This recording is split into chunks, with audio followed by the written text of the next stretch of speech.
it's this Iran story that is so important, so critical for all of us. This is not something that is going to be a tit for tat set of attacks that lasts for a couple of days. This is war.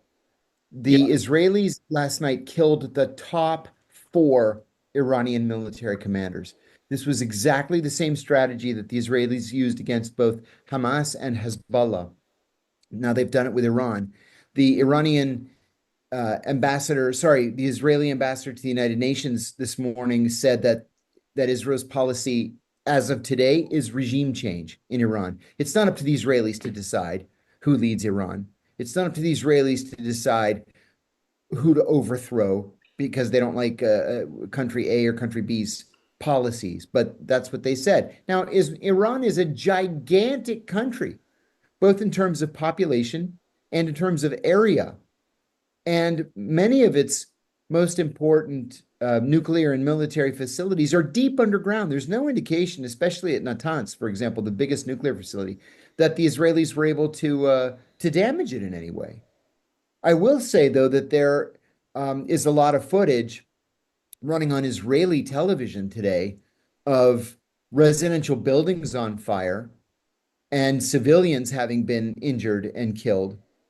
So this is not something Donald Trump said that the Israelis now need to, I'm sorry, the Iranians now need to negotiate a deal. There's not going to be any deal here. This is war. Yeah, There's I going to don't. be a winner. There's going to be a loser. Yeah, from this to me, this looks another preemptive attack from the Israelis to try Yeah. and, control the narrative.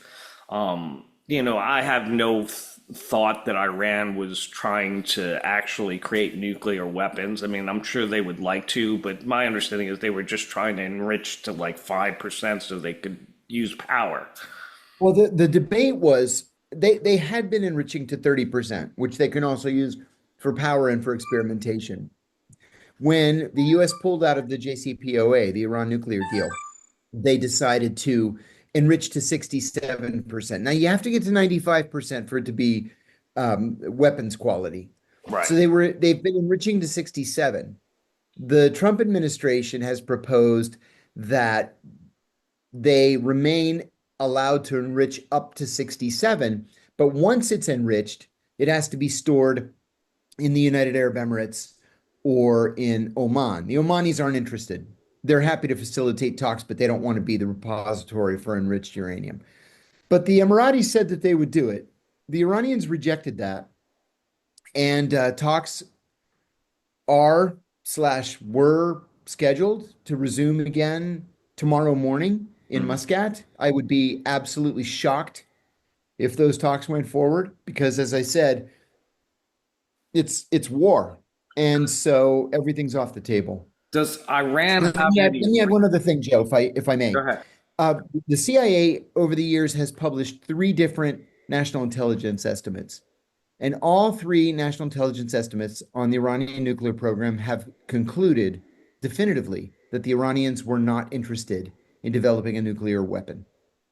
They Okay. were not, despite what the Israeli government wants us to believe.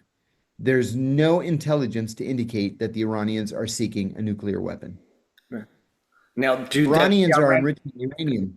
Do the Sorry, Iranians go pose ahead. any military real threat to the Israelis?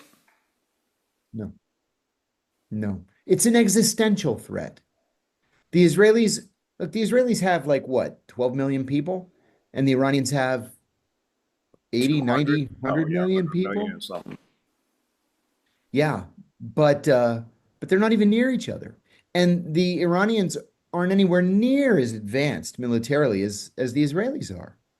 But rather than to allow the United States to engage in negotiations that would be to the benefit of Israel, Benjamin Netanyahu wants the world to believe that the Iranians were, oh, just on the brink of attacking Israel and wiping out, Israel's Jews. And that's just simply not true. There was zero indication of that. Yeah, None. I The had aggressor seen. has always been the Israelis.